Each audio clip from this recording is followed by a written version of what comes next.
উপস্থিত প্রিয় ভাই সব, আসসালামু আলাইকুম ওয়া রাহমাতুল্লাহি তাআলা ওয়া বারাকাতুহু। পর্দার আড়ালে যে সব মা বোনেরা আছেন তাদেরকেও সালাম জানাচ্ছি।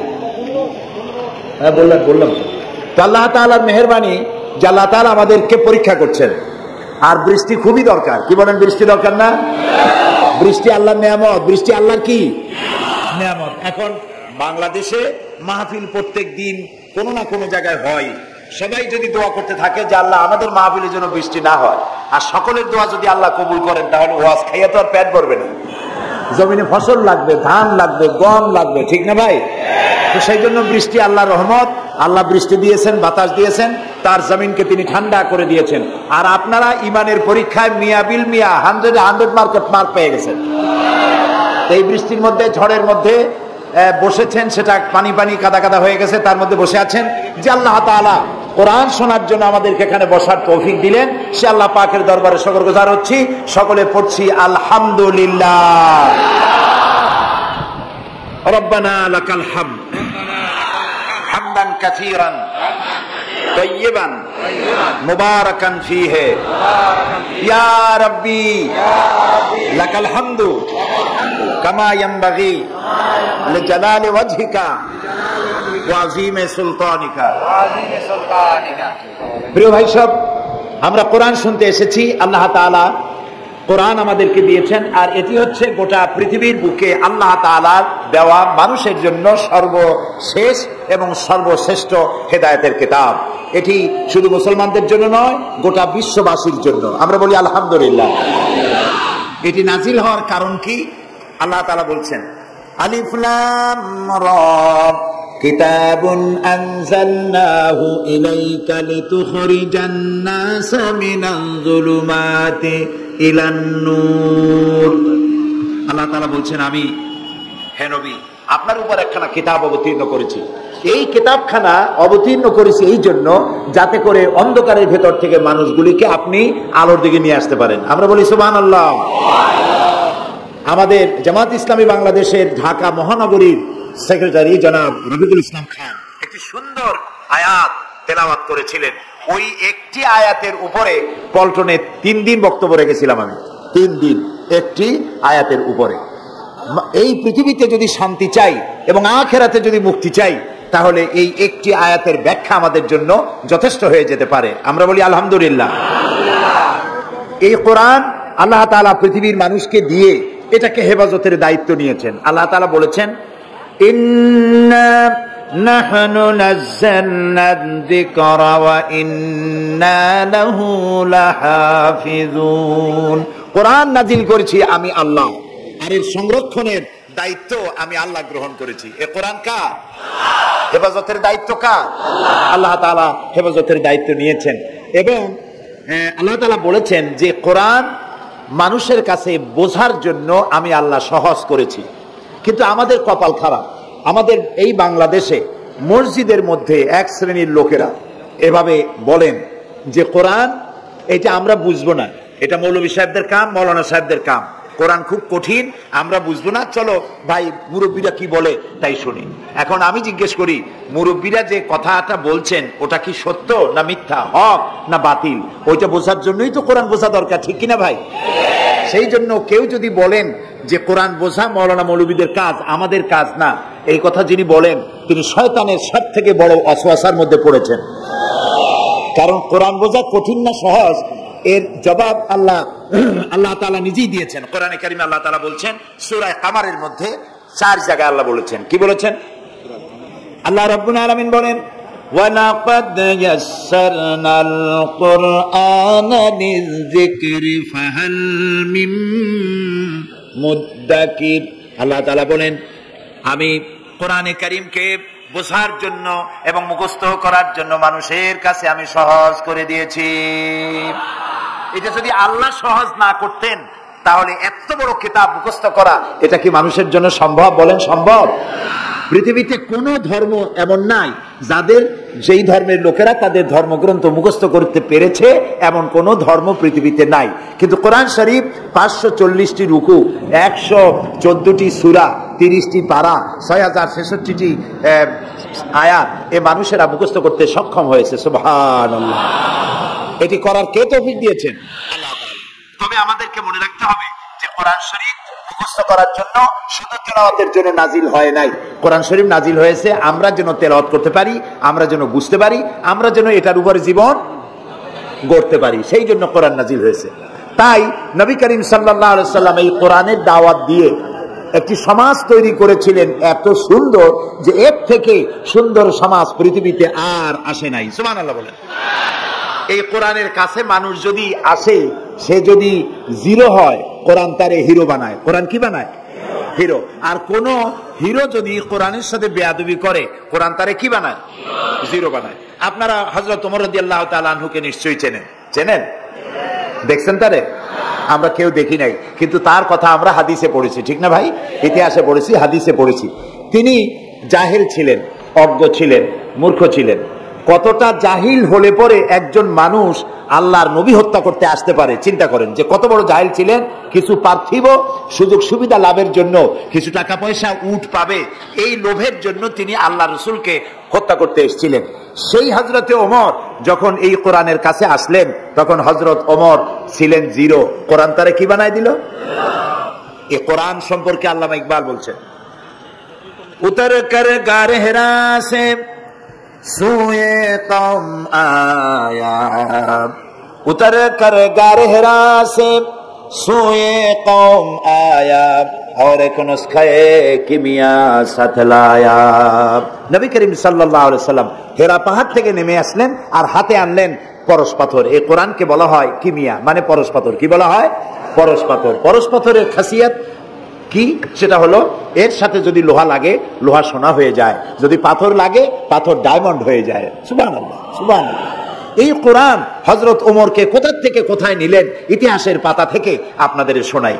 হযরত ওমর রাদিয়াল্লাহু তাআলা আনহু তখন মুসলিম জাহানের খলিফা, আমিরুল মুমিনিন, খলিফাতুল মুসলিমিন। সেই সময় হযরত আলী রাদিয়াল্লাহু তাআলা আনহু তিনি স্বপ্নে দেখছেন যেন তিনি রাসূলুল্লাহ সাল্লাল্লাহু আলাইহি সাল্লামের পেছনে ফজরের নামাজ আদায় করছেন। ফজরের নামাজ আদায় করে রাসূলুল্লাহর আদত ছিল এই যে পেছনের দিকে ফিরে বসতেন আর মাসনুন দোয়াগুলি রাসূলুল্লাহ দোয়া পড়তেন, সেই দোয়াগুলি সাহাবীরাও পড়তেন, রাসূলের শেখানো দোয়া। হযরত আলী ওই দোয়াগুলি পড়ে মসজিদ থেকে বেরিয়ে গেছেন। গেটের কাছে গিয়ে দেখেন যে একটা বুড়ি দাঁড়ানো আর হাতে একটা পাত্র ভরা খোরমা। বুড়ি বলছেন, আলী তুমি মসজিদের মধ্যে আবার ঢোকো, এই পাত্র ভরা খোরমাগুলি নিয়ে রাসূলের কাছে গিয়ে বলো যে এটি আমার, আমি একটা বুড়ি মেয়ে লোক, আমার নতুন বাগানের খোরমা, এটা যেন রাসূলুল্লাহ নিজে খান এবং সাহাবায়ে কেরামদের মধ্যে যেন ডিস্ট্রিবিউট করে দেন, তাতে করে আমার বাগানে খোরমায় বরকত হবে। হযরত আলী খোরমার পাত্র নিয়ে ঢুকলেন মসজিদে নববীর মধ্যে। রাসূলুল্লাহকে গিয়ে ঘটনা বললেন। নবী করিম সাল্লাল্লাহু আলাইহি সাল্লাম খোরমার পাত্র হাতে নিয়ে একটা খোরমা হযরত আলীর মুখের মধ্যে দিয়ে দিলেন। হযরত আলী রাসূলের দেওয়া খোরমাটি চিবোচ্ছিলেন। ইত্তাবসারে মসজিদে ফজরের নামাজের আজান হয়ে গেল। আজানে হযরত আলীর ঘুম ভাঙলো, কিন্তু রাসূলের দেওয়া খোরমার স্বাদ হযরত আলীর মুখের মধ্যে তখনও ছিল। হযরত আলী তাড়াতাড়ি করে উযু করলেন, মসজিদে নববীর মধ্যে ঢুকলেন, যে দেখেন ইমামের মুসাল্লায় কে দাঁড়ানো? হযরত ওমর দাঁড়ানো। নামাজ শেষ করে হযরত ওমর পিছনের দিকে ফিরেছেন, মাসনুন দোয়াগুলি পড়ছেন। হযরত আলী দোয়াগুলি পড়ে বেরিয়ে গেছেন সকলের আগে। বেরিয়ে গিয়ে দেখেন গেটে এক বুড়ি দাঁড়ানো, হাতে এক পাত্র খোরমা। বুড়ি বলছেন, আলী এই খোরমাগুলি নিয়ে তুমি ভিতরে আবার ঢোকো, আমিরুল মুমিনিনকে বলো এগুলি আমার নতুন বাগানের খোরমা, তিনি খাবেন আর রাসূলুল্লাহর সাহাবীদের খাওয়াবেন, তাতে করে আমার নতুন বাগানের খোরমায় বরকত হয়ে যাবে। হযরত আলী দেখলেন স্বপ্নে যা দেখলাম তাই সাথে সাথে খেটে গেল, আশ্চর্য কথা। তিনি ভিতরে ঢুকলেন, হযরত ওমরকে পাত্রটা দিয়া ঘটনা শোনালেন। হযরত ওমর পাত্রটা হাতে নিয়ে একটা খোরমা হাত দিয়া উঠাইয়া হযরত আলীর মুখের মধ্যে দিলেন। হযরত আলী খোরমা চিবোচ্ছেন আর এক পর্যায়ে গিয়ে বললেন, ইয়া ওমর জিদনি তামরাতান ওখরা, হে ওমর তুমি আমাকে আরেকটা খোরমা দাও, এই তো খুব ভালো জাতের খোরমা, খুব লজিজ, খুব মিষ্টি, তুমি আমাকে আরেকটা দাও। যদি আমারে একটার বেশি খোরমা দাও তো খোরমায় কম পড়বে না, পাত্রে যা আছে সবাই পাবে, দাও না আমাকে আরেকটা। হযরত ওমর রাদিয়াল্লাহু তাআলা আনহু বলছেন, ইয়া আলী লাউ আন্না রাসূলুল্লাহ সাল্লাল্লাহু আলাইহি ওয়াসাল্লাম যাদাক লাজিদনাক, ওয়া আলী স্বপ্নের ভিতরে রাসূলুল্লাহ যদি তোমাকে একটার বেশি খোরমা দিতেন, আমিও তোমার একটার বেশি খোরমা দিতাম। হযরত আলীর চোখ গেছে ছানা বড় হয়ে। তিনি জিজ্ঞেস করছেন, ইয়া ওমর আহিয়া রুইয়া রাইতাহা আম হিয়া গায়বুন আম ইত্তালাআতা আলাই, হে ওমর, এটা কি তুমি আমার মতো স্বপ্নে দেখেছো না গায়েব থেকে তোমাকে জানানো হলো? তুমি কেমনে বুঝলা যে স্বপ্নের ভিতরে রাসূলুল্লাহ আমাকে একটা খরমা দিয়েছিলেন? হযরত ওমর বলছেন, ইয়া আলী ওয়াল্লাহি মা হিয়া রুইয়া ওয়ালা গায়েব। হে আলী, এটা স্বপ্ন নয়, আর এটা আমাকে গায়েব থেকেও জানানো হয়নি। আসল ব্যাপার কি জানো? ওয়ালাকিন্নাল মুমিনা ইদা আখলাসা কলবাহু ইয়ারা বিনুরিল্লাহ। আসল কথা হলো, একজন মানুষ যখন আল্লাহর খাঁটি গোলামে পরিণত হয়ে যায়, তখন সে আল্লাহর সাহায্যই দেখতে পায়। এখন দেখুন হযরত ওমর কোথায় ছিলেন আর আল্লাহ তাকে কোথায় এনে দিলেন। রাসূলুল্লাহ বলেছেন, লা নবিয়্যা বা'দি ওয়ালা রাসূলা, আমার পরে নবীও হবে না, রাসূলও হবে না, কিন্তু আমার পরে যদি কেউ নবী হতেন, আল্লাহ তাআলা ওমরকে নবী বানাই দিতেন। সুবহানাল্লাহি বিহামদি। এই হযরত ওমরকে অধপতনের অতল তলদেশ থেকে উঠাইয়া বিশ্বের দরবারে সর্বকালের জন্য পরিচিত করায় দিল যে জিনিস, তার নাম হচ্ছে এই কোরআন। নাম কি? কোরআন।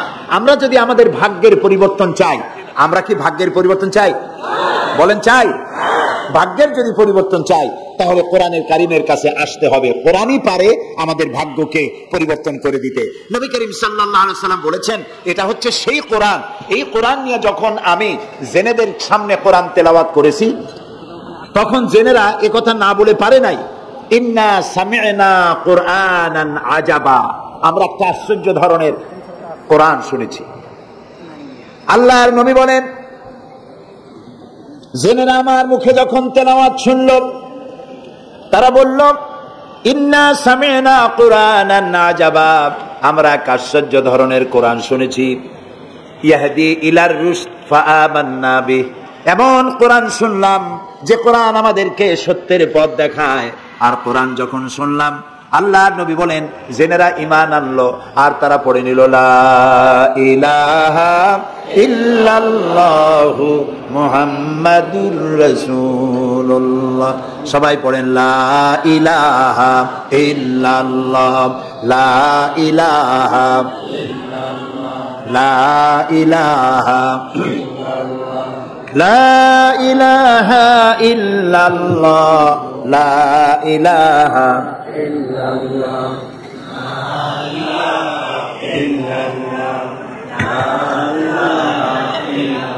লা ইলাহা ইল্লাল্লাহ মুহাম্মাদুর রাসূলুল্লাহ। রাসূলুল্লাহ বললেন, মান ক্বালা বিহি সাদাকা, এই কোরআন থেকে যে কথা বলে কেবলমাত্র সেই সত্য কথা বলে। সুবহানাল্লাহ। প্রিয় ভাই সব, আমাদের তো কপাল খারাপ। কারা কি বক্তৃতা করলো, সেই বক্তৃতায় কোরআন নাই, হাদিস নাই, যা কইলো তাই বিশ্বাস করে সেদিকে দৌড়াইলাম। কিন্তু আল্লাহ তাআলা নবী বলছেন, কোরআনের রেফারেন্স দিয়ে যারা কথা বলে ওদের কথাই সত্য কথা। সুবহানাল্লাহ বলবেন না? কারণ আল্লাহ তাআলা বলছেন, ওমান আসদাকু মিনাল্লাহি কিলা ওমান আসদাকু মিনাল্লাহি হাদিসা, আল্লাহর চাইতে সত্যবাদী আর কে হতে পারে? সুতরাং যারাই বক্তৃতার মধ্যে কোরআনের রেফারেন্স দিয়ে কথা বলে তারাই সত্য কথা বলে। বলেছেন মুহাম্মদ রাসূলুল্লাহ সাল্লাল্লাহু আলাইহি ওয়াসাল্লাম, ওয়ামান আমিলা বিহি উজরা, আর কোরআন শরীফ পড়ে যে বুঝে আর আমল করে, আল্লাহ তাদেরকে পুরস্কৃত করবেন ফিদ দুনিয়া ওয়াল আখিরা, দুনিয়াও পুরস্কার দেবেন, আখিরাতেও পুরস্কার দেবেন। দুনিয়া পুরস্কারটা কি দেবেন? আল্লাহ রাব্বুল আলামিন বলেন, দুনিয়ার পুরস্কারটা শোনো, ফামান তাবিয়া হুদায়া ফালা খাউফুন আলাইহিম ওয়ালা হুম ইয়াহজানুন, যারা এই কোরআনকে মেনে চলবে, কোরআনের অনুসরণ যারা করবে, এর আইন কানুনকে মেনে যারা চলবে, ওদের জন্য কোনো ভয় নাই, ওদের জন্য কোনো চিন্তা নাই। এই ওয়াদা কার? কার ওয়াদা? আল্লাহর ওয়াদা কখনো মিছা হয়? কোনো দিন না। আল্লাহ কোনোদিন ওয়াদা ভঙ্গ করেন? কখনো নয়। তিনি বলছেন, কোরআন যদি মেনে চলো পৃথিবীতে শান্তি পাইবা। দুই রকমের, একটা হলো পৃথিবীতে তোমাদের কোনো চিন্তা থাকবে না, ভয় থাকবে না। চিন্তা থাকবে না কিসের? চিন্তা হয় মানুষের খাওয়া, পড়া, শিক্ষা, চিকিৎসা, বাসস্থান, এগুলির চিন্তা হয়। কোরআনের শাসন যদি চালু হয়, ওই যে স্লোগান একটু আগে আপনারা শুনলেন, আল্লাহর আইন চাই আর কি চাই? মুখস্থ হয়েছে না এটা? বলেন না কি চাই? সৎলোকের শাসন চাই। এখন আল্লাহর আইন কোনটা? এই যে কোরআন। কোরআনের আইন যদি হয় আর সৎ লোক যদি ক্ষমতায় থাকে আর কোরআনের আইন যদি চালু হয়, চুরি, ডাকাতি, জেনা, ব্যভিচার, হত্যা, ধর্ষণ ওই সমাজে থাকবে না। সুবহানাল্লাহ। এই যে আমাদেরকে আজ এই কোন দেশ আমাদেরকে সন্ত্রাসী বলে, আসলে ওরা হলো সন্ত্রাসের দাদা। আমরা তো সন্ত্রাসী না। এই পৃথিবীতে মুসলমানরাই সব থেকে বেশি শান্তিপ্রিয়, এর চাইতে শান্তিপ্রিয় জাতি পৃথিবীতে আর নাই। সুবহানাল্লাহ বলি, আলহামদুলিল্লাহ বলি। আপনি দেখেন না এই যে আল্লাহর ঘর যখন নির্মাণ হলো, কে আল্লাহর ঘর নির্মাণ করছিলেন কোন তো? আমাদের জাতির পিতা। কে করেছিলেন? জাতির পিতা কে? এইটা নিয়ে পেঁচ লাগাবেন না তো, ভালো করে মনে রাখবেন, এই নিয়ে কোনো পেঁচাপেচি নেই। মুসলমান মিল্লাতের পিতা কে? ইব্রাহিম আলাইহিস সালাম। তিনি আল্লাহর ঘর বানালেন, তিনি রাজমিস্ত্রি হিসেবে কাজ করলেন, আর একজন হেল্পার ছিলেন সাথে, তিনিও পয়গম্বর ছিলেন। কে তিনি? ইসমাইল আলাইহিস সালাম। বাপ বেটা দুজনে মিলে আল্লাহর ঘর নির্মাণ করে ফেললেন। আর এরপরে তারা দোয়া করলেন। হযরত ইব্রাহিম আলাইহিস সালাম দোয়া করলেন, রব্বি জাল হাদাল বালাদা আমিনান, হে আল্লাহ তাআলা তুমি এই শহরকে নিরাপত্তার শহর বানাও। নিরাপত্তা হচ্ছে সন্ত্রাসের বিপরীত কথা। আল্লাহ তুমি এই শহরকে নিরাপত্তার শহর বানাও। আল্লাহ কি দোয়া কবুল করছিলেন না করেন নাই? সাথে সাথেই দোয়া কবুল করেছেন আল্লাহ তাআলা। আল্লাহ তাআলা বলেছেন, ওমান দাখালাহু কানা আমিনান, যেই প্রবেশ করবে আমার এই পবিত্র শহরে আমি তাকে নিরাপত্তা প্রদান করব। সুবহানাল্লাহ। আজ আমাদেরকে সন্ত্রাসী যারা বলে, তারা দেখুক কোরআনের সব আইন সৌদি আরবিয়ায় নাই। আপনারা বলেন তো, পৃথিবীতে অপরাধ প্রবণতা, করাপশন, ক্রাইম পৃথিবীতে সব থেকে কম হয় কোন দেশে? কোন দেশে? কিন্তু কোরআন শরীফের সবটা আইন সেখানে চালু নাই, কিন্তু কিছু আইন চালু আছে। তাতে এত শান্তি, লক্ষ লক্ষ নারী পুরুষ একসাথে ঘোরাফেরা করে, হজের সময় একসাথে মুজদালিফায়। এরকম শামিয়ানা নাই, বিল্ডিং নাই, খোলা মাঠে উন্মুক্ত আকাশের নিচে শুয়ে থাকে, বসে থাকে, হাঁটাচলা করে। ১৫০০ বছরের ইতিহাসে নাই যে কোনো নারী সেখান থেকে লাঞ্ছিতা হয়েছে, অপমানিতা হয়েছে। সুবহানাল্লাহ বলবেন না? এটা কোরআন শরীফ। এটা কি? আল্লাহ তাআলা এখানে বলছেন, আওয়ালাম ইয়ারাউ আন্না জাআলনা হারামান আমিনান, তোমরা কি দেখতে পাও না যে আমি এই শহরকে কিভাবে নিরাপত্তার শহর বানিয়েছি? যখন পৃথিবীর চতুর্দিকে মারামারি, কাটাকাটি, হত্যা, ধর্ষণ, ছিনতাই সব চলছে গোটা পৃথিবীতে, তখন আমার হারামের দিকে তাকিয়ে দেখো তো কত নিরাপত্তা আমি প্রদান করেছি। সুবহানাল্লাহ। সুতরাং সন্ত্রাসী আমরা নই। যারা আমাদেরকে সন্ত্রাসী বলে, ওরা সন্ত্রাসীর বাপ দাদা ১৪ গোষ্ঠী ওরা। এখন মাদ্রাসাগুলিকে সন্ত্রাসী বলা হয় এবং বিভিন্ন জায়গায় আলেম ওলামাদেরকে সন্ত্রাসী বলা হচ্ছে। এটাও বামপন্থীদের কাম। এটা কাদের কাম? বামপন্থীরা নিজেরা যে কাম করে সেই কামগুলো অপরের মাথায় চাপাই দেওয়ার জন্য চেষ্টা করে। চোরে নিজেই তালাশ করে, চোর গেল চোর গেল। কথা বুঝতে পেরেছেন?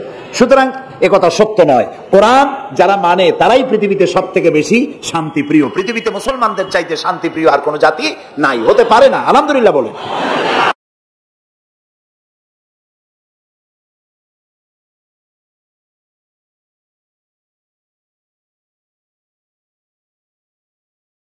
চাইতে শান্তিপ্রিয় আর কোন জাতি নাই, হতে পারে না। আলহামদুলিল্লাহ বলেন। এখন আল্লাহ তাআলা বলছেন যে ফামান তাবিআ হুদায়া ফালা খাউফুন আলাইহিম ওয়ালা হুম ইয়াহজানুন। প্রিয় ভাই, সব কোরআনের কথা বলতে গেলে রাতের পর রাত লেগে যায়, কারণ এক মহাসমুদ্র। এটা কি মহাসমুদ্র? কোরআন। এই কোরআন আল্লাহ তাআলা আমাদেরকে শুধু তেলাওয়াত করতে পাঠান নাই। আমাদের অভ্যাস হয়েছে যে খালি তেলাওয়াত করি, মুখস্থ করি। দেখেন না, রমজান মাস শেষ হয়ে গেলে পরে বন্ধু বান্ধব, আত্মীয় স্বজন সব এক জায়গায় বসে এক একজন গল্প করে, ভাই আমার পুত্রবধূ 13 খতম, আমার বউ 7 খতম, আমার নাতনি 11 খতম, আর আমি এমনি খতম হয়ে গেছি। প্রিয় ভাই সব, আপনারা বলেন কোরআন শরীফকে এইভাবে শুধু খতম করার জন্য আসছে? আমি কিন্তু আপনাদের কোরআন শরীফ পড়া বা খতম করা নিষেধ করছি না। আমি উদ্দেশ্য বোঝাতে চাচ্ছি, আল্লাহ তাআলা এই কোরআনের জন্য নাজিল করেন নাই যে আমরা জ্বলবো আর পড়বো আর বুঝবো না। আচ্ছা ভাই, একটা বইয়ের নাম কোন তো? পৃথিবীতে একটা বইয়ের নাম আমাকে শোনান যে বইটা মানুষেরা না বুঝে পড়ে। পারবেন বলতে? পারবেন না। এমনকি আপনার ছোট্ট বাচ্চা কেজি 1, কেজি 2, কেজি 3 পড়ে, বা কি জানি করে নার্সারি গ্রুপে পড়ে, তারেও দেখবেন প্রত্যেকটা শব্দ বানান করিয়া অর্থ সহকারে বুঝে পড়ে। বলেন ঠিক কিনা? মুসলমান জাতি একমাত্র মাসলুম কিতাব, আল্লাহর কিতাব কোরআন শরীফ পড়ে, অথচ কিছু বোঝে না। ঠিক কিনা? আমি যদি এখন জিজ্ঞেস করি যে আপনারা কোরআন বুঝে পড়তে পারেন কয়জন, হাত তোলেন। যদি বলি হাত কি কম বেশি উঠবে না কম উঠবে? সেই জন্য হাত উঠাইতে বললাম না। এটা আমাদের জন্য কপাল পোড়ার লক্ষণ। কি পোড়ার লক্ষণ? বিশ্বাস করুন ভাই, কোরআন শরীফ তাবিজ লেখার জন্য আসে নাই। কোরআন শরীফ ঝুলে ঝুলে আপনি পড়বেন এই জন্য আসে নাই। কোরআন আসছে তেলাওয়াত করবেন, বুঝবেন, আমল করবেন। হাদিস শরীফে এসেছে কোন সাহাবীর এক একটা সূরা শেষ করতে বছরের পর বছর চলে যেত। কারণ কি? কারণ হলো তারা এক একটা আয়াত পড়তেন, বুঝতেন, বাস্তব জীবনে আমল করতেন, আরেকটা পড়তেন, বুঝতেন, আমল করতেন, তারপরে আবার আরেকটা পড়তেন, আমল করতেন। এভাবে করে সাহাবীরা কোরআন পড়তেন, বুঝতেন, আমল করতেন। ফলে এই সাহাবীরা যখন বিয়ে শাদী করতেন, সাহাবীরা যখন ব্যবসা বাণিজ্য করতেন, সাহাবীরা যখন কেনা বেচা করতেন, পারিবারিক জীবন যাপন করতেন, হাঁটাচলা করতেন, তখন মানুষেরা বুঝতে পারত, অনুভব করতে পারত যেন জীবন্ত কোরআন শরীফ চলাফেরা করছে। কোরআন যাদের কাছে, তাদের আমলের মধ্যে পরিবর্তন আসতে হবে। তো এরকম একটা বৈপ্লবিক কিতাব যাদের কাছে, তাদের তো আমলের মধ্যে পরিবর্তন আসবে। কি পরিবর্তন আসবে? এরা যদি ব্যবসায়ী হয় ওজনে কম দেবে না, সুবহানাল্লাহ কবেন না? আর এখন আমরা যা করি সুবহানাল্লাহ থুয়ে খালি নাউজুবিল্লাহ কোয়া দরকার, ঠিক কিনা ভাই? মুসলমানের চাইতে এত ওজনে কম দেওয়ার লোক আর আছে কিনা সন্দেহ? ওজনে দেবে কম, খাদ্যে দেবে ভেজাল, সাক্ষী দেবে তো মিথ্যা সাক্ষী দেবে, ওয়াদা খেলাপ করবে, আমানতের খেয়ানত করবে, এরপরে ধার করবে, টাকা শোধ করবে না, ছেলে দিয়ে বলাবে বলো আব্বা বাড়ি নেই। এখন সে যাই যে টাকা চাইতে আসছে তাহলে বলে যে আব্বা বলছেন আব্বা নাকি বাড়ি নেই। বুঝতে পারছেন কথা? এই হলো মুসলমান। নাউজুবিল্লাহ কোন? এই জন্য আল্লাহ তাআলা নবী বলেছেন ওয়ামান আমেলা বিহি উজরা, যে ব্যক্তি কোরআন পড়বে, আমল করবে, আল্লাহ তাকে পুরস্কার দিবেন। কোথায় কোথায় দেবেন কোন? তো দুই জায়গায় দেবে, ইহকালেও দেবে, পরকালেও দিবে। দুনিয়ার পুরস্কারটা কি? দুনিয়ার পুরস্কারটা হলো যে চিন্তা থাকবে না, আর কোনো ভয় থাকবে না। ভয় থাকবে না কিসের? ভয় থাকবে না যেই সমাজে কোরআন মানা হবে, যেই সমাজের আইনের উৎস হবে কোরআন, ওই সমাজের মধ্যে চুরি, ডাকাতি, জেনা, ব্যভিচার, হত্যা, ধর্ষণ থাকবে না। কাজে ভীতি শূন্য, সমৃদ্ধিপূর্ণ, নিরাপত্তাপূর্ণ একটি সুন্দর সমাজ উপহার দেবে এই কোরআন। সুবহানাল্লাহ। সেই কোরআন আমরা তাবিজ বানাইছি, এটারে গোলাইয়া, এই কোরআন শরীফের পাতা লিখিয়া, তারপরে কি জানি কয়, পানির মধ্যে দিয়া গোলাইয়া, এগুলি খাওয়া হয়, মাদুলির মধ্যে ঢুকাইয়া গলার মধ্যে ঝুলানো হয়। দেখেন এই বাংলাদেশে যেসব কোরআন শরীফ ছাপা হয়, এই সব কোরআন শরীফের দুরবস্থা। এটা আছে কিনা আমি জানি না, আলহামদুলিল্লাহ এটা নাই। কোন কোন কোরআন শরীফ যে বাংলাদেশে ছাপা হয় সেগুলিতে লেখা থাকে সূরায়ে মায়দার নকশা, সূরা ইউসুফের নকশা, সূরায়ে বনি ইসরাইলের নকশা। এই নকশা লিখা গলায় ঝুলাইলে পেটে পেটে ভালো হবে, ওই নকশা ঝুলাইলে মেয়ের বিয়ে হবে তাড়াতাড়ি, এই নকশা ঝুলাইলে যে মেয়েকে পছন্দ করো বিয়ে করতে পারবে তাড়াতাড়ি। নকশার মধ্যে আছে কি? নকশার ভিতরে আছে 1293, 1711, 513 হাবিজাবি কতগুলো নাম্বার দিয়া, তারপরে লাল কালি দিয়ে দাগ দিয়ে দিয়ে ধান্দাবাজি করা। এরপরে ওই ধান্দাবাজি তাবিজের কোনায় কোনায় লেখে ইয়া জিব্রাইলো, ইয়া মিকাইলো, ইয়া ইসরাফিলো, ইয়া আজরাইলো। উপরে লেখে ইয়া বদুহো, নিচে লেখে ইয়া বদুহো। আমি একজন তাবিজ লেখককে জিজ্ঞেস করলাম, ভাই ইয়া আজরাইলু ইয়া মিকাইলো তো বুঝলাম, ইয়া বদুহো কি? কয়ে হুজুর আমি নিজেও বুঝি না বদুহো কি। এই হলো তাবিজ। এই তাবিজ লেখার জন্য আল্লাহ তাআলা কোরআন নাজিল করেন নাই। কথা কি বুঝে আসছে? তাবিজের জন্য আসে নাই, তদবিরের জন্য আসে নাই, শুধু পড়ব এজন্য আসে নাই। কোরআন এসেছে বোঝার জন্য, তেলাওয়াতের জন্য, বোঝার জন্য, কোরআন অনুযায়ী জীবন গড়ার জন্য। আল্লাহর নবী তাই বলেন ওয়ামান আমেলা বিহি উজরা, কোরআন শরীফ যে পড়বে আর আমল করবে, দুনিয়ায় শান্তি দেওয়া হবে, আখিরাতেও পুরস্কৃত করা হবে। আখিরাতের পুরস্কারটা কি? নবীজি বলেছেন মান কারাল কোরআনা ফাস্তাযহারাহু ফাহাল্লা হালালাহু ওয়া হারামা হারামাহু আদখালাহুল্লাহুল জান্নাহ ওয়া শাফাআহু ফি আশরাতিন মিন আহলি বাইতিহি কুল্লুহুম কাদ ওয়াজাবাত লাহুন নার। সাদাকান নবী সাল্লাল্লাহু আলাইহি ওয়াসাল্লাম। নবী করিম সাল্লাল্লাহু আলাইহি ওয়াসাল্লাম বলেছেন যে ব্যক্তি কোরআন পড়লো, বুঝলো, আর কোরআনের হালালকে হালাল জেনে চললো, হারাম থেকে বিরত থাকলো, আর কোরআনের আইনকে প্রতিষ্ঠিত করার আন্দোলনে শরীক হলো, সুবহানাল্লাহ গণ, এরকম লোককে আল্লাহ তাআলা কিয়ামতের দিন জান্নাত দান করবেন। সুবহানাল্লাহ। ওয়ামান আমিলা বিহি উজরা ওয়ামান হাকামা বিহি আদালা, এই কোরআন শরীফ দিয়ে যে বিচার করবে, আল্লাহ তাআলা বলছেন সেই করবে কেবলমাত্র জাস্টিস, পিস, জাস্টিস, ইনসাফ কায়েম করতে পারবে, যে কোরআন দিয়ে বিচার ফয়সালা করবে। আমাদের দেশে এই যে কোর্ট কাছারি আদালত আছে, এই কোর্ট কাছারি আদালতগুলি কোরআন দিয়ে যদি বিচার করতেন সেটা ইনসাফ হতো। যেহেতু ইনসাফ, আল্লাহর চাইতে ইনসাফগার আর কেউ নাই। আছে কি বলেন? নাই। এখানে ধরুন একজন মানুষ যদি একজনের একটা ঠ্যাং ভাঙে ফেলাই দিল, তাহলে বিচার কি হবে? ব্রিটিশ ল যেটা আছে, বাংলাদেশ পেনাল কোড যেটা আছে, এই পেনাল কোডে বলা হবে যে সলিমউদ্দিন ঠ্যাং ভাঙছে বসিরউদ্দিন, যে ভাঙছে তার জন্য শাস্তি এই হবে 6 মাসের জেল, 2000 টাকা জরিমানা করে দিবে। এখন আপনি বলেন বিচার মাপে কি দিয়া? ইনসাফের প্রতীক কি? ইনসাফের প্রতীক দাড়িপাল্লা। এই দাড়ি পাল্লায় এখন আপনি ওজন দেন, ইনসাফ। ঠ্যাং ভাঙছে কার? সলিমুদ্দিন, তার ভাঙ্গা ঠ্যাং এক পাশে ধর, এক পাল্লা। আর বসিরউদ্দিন ভাঙছে ঠ্যাং, সেই কারণে তার 2000 টাকা জরিমানা আর 6 মাসের জেল আর এক পাল্লায় রাখেন। এবার দাড়ি ধরে টান দেন, সমান হবে? যদি 50,000 টাকা জরিমানা হয় আর 6 বছরের জেল হয়, তাও কি সমান হবে? হবে না। সমান হবে কি হলে? সমান হবে ওই সলিমুদ্দিন ভাঙ্গা ঠ্যাং এক পাল্লায় দাও, আর যে ভাঙছে তার নাম কি? বসিরউদ্দিন। বসিরউদ্দিন কেউ যদি থাকে রাগ করবেন না, আমি একটা দৃষ্টান্ত দিচ্ছি। এখন ওই বসিরউদ্দিন ভাঙ্গা তার একটা ঠ্যাং ভাঙ্গিয়া যদি এই পাল্লায় রাখেন, এখন যদি টান দেন, তাহলে সমান হবে কিনা বলুন? এটা হচ্ছে কোরআন। এই কোরআন বলছে পায়ের বদলে পা, হাতের বদলে হাত, নাকের বদলে নাক, চোখের বদলে চোখ, জানের বদলে জান। সুবহানাল্লাহ। এটা ইনসাফ।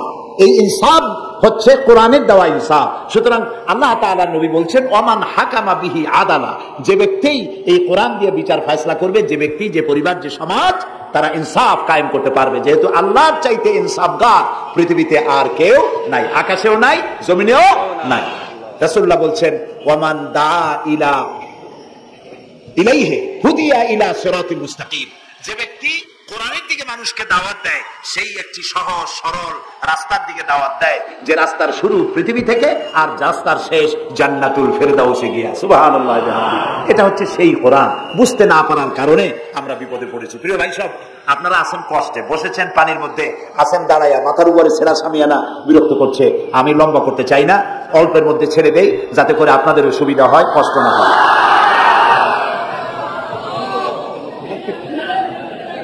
আমি না, তবুও আমি খুব লম্বা করবো না, অল্পতে আমরা যাতে বুঝতে পারি, এরকম একটু কথা আমি বলতে চাই, একটু বলি। এবং সেইটা বলবো, হ্যাঁ সেইটাই বলবো যেটা আপনারা শুনতে চান, সেইটাই বলবো যেটা শুরু করেছিলেন আমাদের রফিকুল ইসলাম খান ভাই, মহানগরীর সেক্রেটারি জনাব রফিকুল ইসলাম খান। আল্লাহ তাআলা ওনার প্রতি রহম করুন, আমরা বলি আমিন। এবং আমার বক্তৃতার পরে আমরা আমাদের সম্মানিত অ্যাসিস্ট্যান্ট সেক্রেটারি জেনারেলের কিছু কথা আমরা শুনবো ইনশাআল্লাহ, ইনশাআল্লাহ। তো আমি ওই আয়াতটা দিয়েই কথা বলি।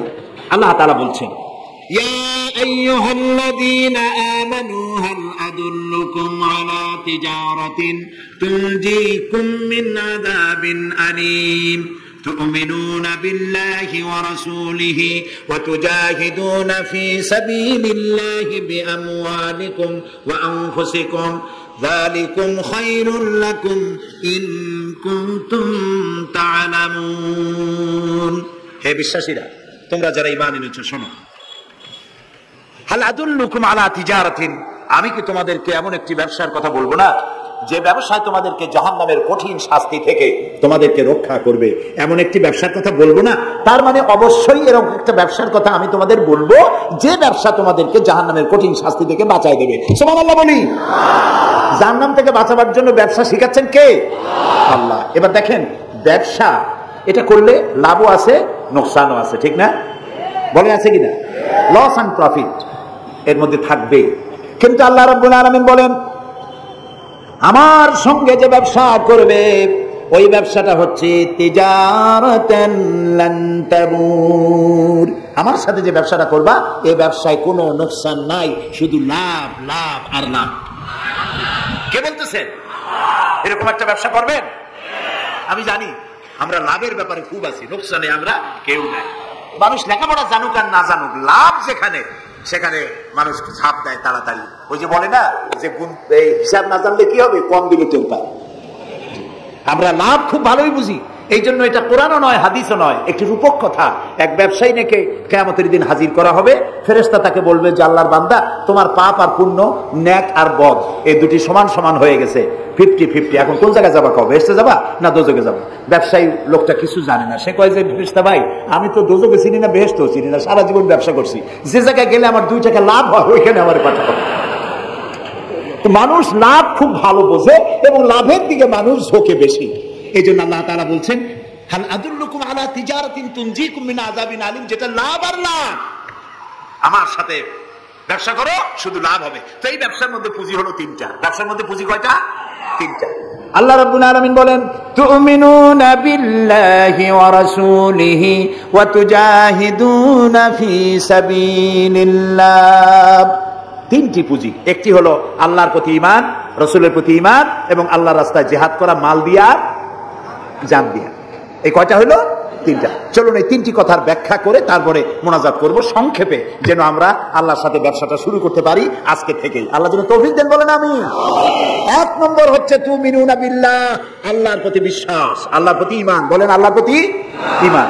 এখন আপনারা বলবেন যে এটা তো কোনো নতুন কথা হলো না, আল্লাহর প্রতি ঈমান আনছি, যদি ঈমানই না থাকতো তাহলে কি বৃষ্টির মধ্যে এই পানির মধ্যে আমরা কি বসে থাকতাম? 100% সত্য কথা।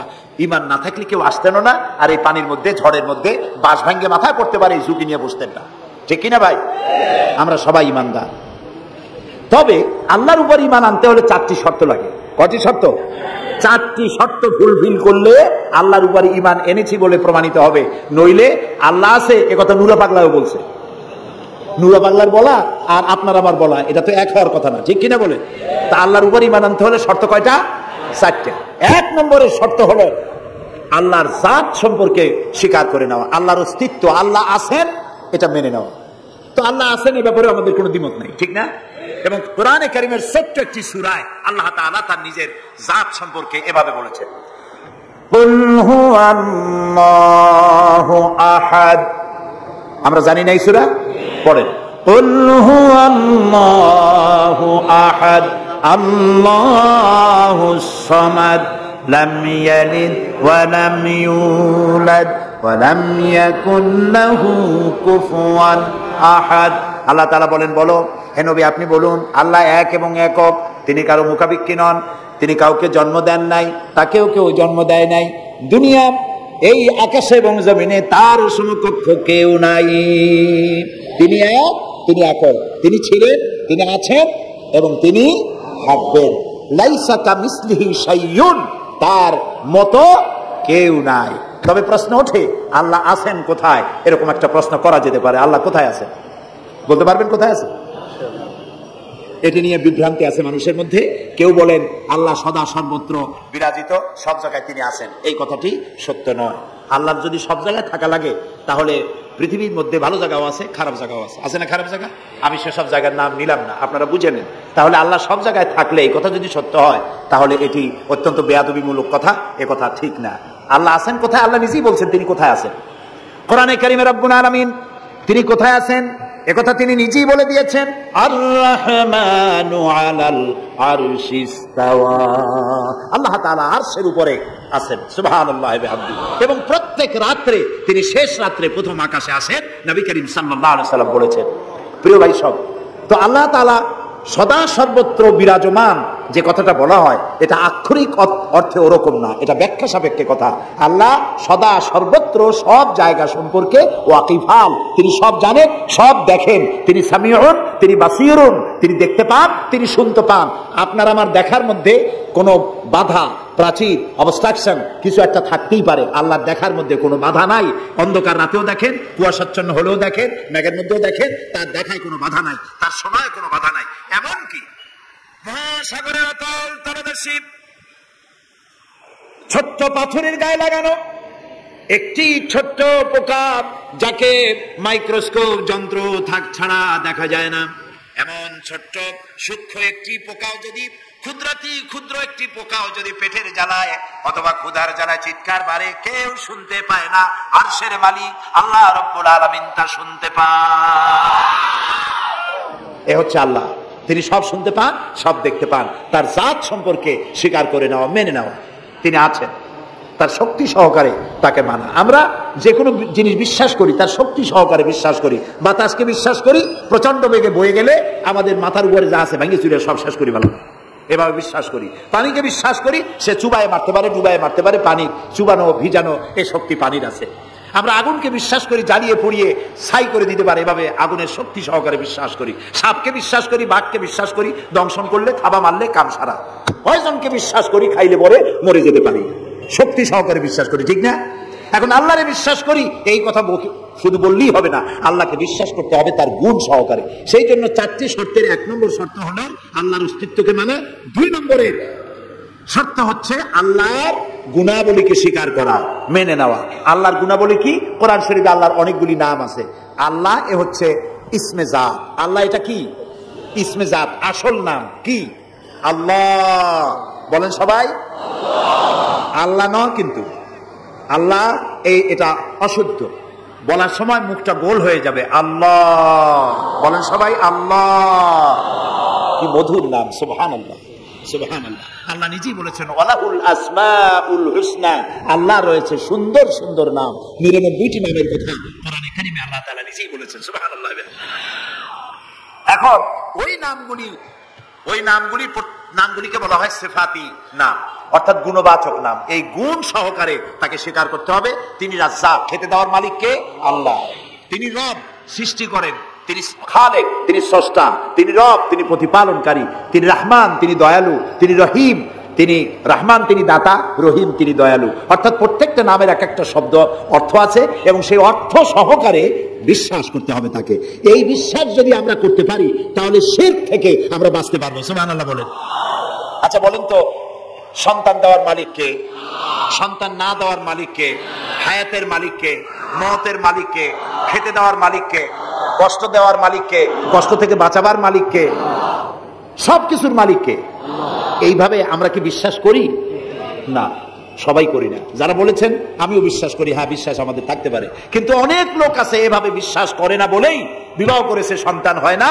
তখন শাহ আলী বাগদাদি রহমতুল্লাহ আলাইহির মাজারে গিয়া সেখানে বসে তার ওই মাজারের কাছে গিয়ে চাইলো, আমার সন্তান দাও, খাজা বাবার সন্তান দাও।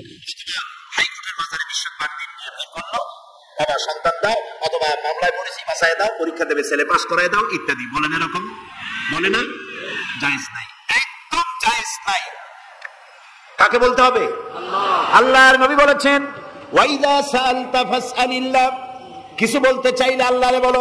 ওয়াইজা সাআলতা ফাসআলিল ওয়াইজা ইসতাআনতা ফাসতাইন বিল্লাহ, সাহায্য যদি চাও আল্লাহর কাছে সাহায্য চাও। আমরা সূরা ফাতিহার ভিতরে প্রত্যেক নামাজের প্রতি রাকাতেই বলি ইয়্যাকা না'বুদু ওয়া ইয়্যাকা নাস্তাঈন, আল্লাহ তাআলা একমাত্র তোমার ইবাদত করি আর একমাত্র তোমারই কাছে সাহায্য কামনা করি। হযরত ইব্রাহিম আলাইহিস সালাম আমাদের জাতির পিতা। একটু আগে আমরা বলছি না সবাই, ইব্রাহিম আলাইহিস সালামকে আগুনে, এটারে এদিক ফিরিয়ে দিল কে? ইব্রাহিম আলাইহিস সালামকে আগুনে যখন ফেলে দেওয়া হচ্ছিল তখন হযরত জিবরাইল এসে বলছিলেন আমার কাছে সাহায্য চাও ইব্রাহিম, আমি তোমারে আগুন দিয়ে বাঁচায় দেব। এই যে ইব্রাহিম আলাইহিস সালামের কাছে তাকে সাহায্য দেওয়ার জন্য বলা হলো, এটা কি ঘোরাঘুরি করে? এই মাইকের হর্ন ঘুরান কেন? যেমন ছিল ওইদিকে দিয়ে দেন, আমারে শোনায় তো লাভ নাই। প্রিয় ভাই সব, ইব্রাহিম আলাইহিস সালামকে জিবরাইল বললেন আমার কাছে সাহায্য চাও। ইব্রাহিম আলাইহিস সালাম সাহায্য চাইছিলেন? বলেন চাইছিলেন? হযরত ইব্রাহিম বলেছেন জিবরাইল আমি কেন সাহায্য চাইব তোমার কাছে? আমি তো এমন কোন অন্ধ আল্লাহর ইবাদত করি না যিনি তার নিজের চোখে তার গোলামের দুঃখ দুর্দশা দেখতে পান না। আল্লাহ কি দেখছেন না যে আমি বিপদে পড়ছি? আমি তোমার কাছে কেন সাহায্য চাইবো? আমি আগুনে পড়লে যদি আল্লাহ খুশি হন তাহলে আমি তো এভাবে 1000 বার করতে রাজি আছি আমার আল্লাহকে খুশি করার জন্য। এটা হলো আল্লাহর প্রতি বিশ্বাস এবং আল্লাহর কাছে চাওয়া। চাইতে হবে কার কাছে? আমি বিপদে পড়ছি বলবো কারে? আমি অশান্তিতে আছি বলবো কারে? আমার অভাব আছে বলবো কারে?